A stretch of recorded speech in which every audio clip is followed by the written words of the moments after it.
Ramdam ang suporta ng mga magulang sa kanilang mga kaanak na kumuha ng college entrance exam sa University of the Philippines. Kumuha tayo ng update sa sentro ng balita ni Isaiah Mirafuentes. Madaling araw pa lang ay marami ng estudyante ang nasa UP Diliman para sa ikalawang araw ng University of the Philippines College Admission Test o UPCAT. Ang ilan sa kanila ay full force dahil kasama pa nila ang kanilang pamilya. Kagaya ni Joaquim na may balak kumuha ng kursong Sports Science, buong pamilya silang nagtungo sa UP Diliman. Family namin graduate.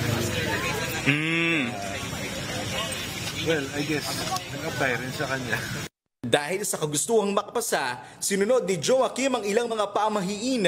Yung mga pamahiin na gagawin, ginawa ko po lahat. Natulog akong may reviewer na katabi, kumain akong malagkit na pagkain, tapos yung bugutang-bugatan yung ulo.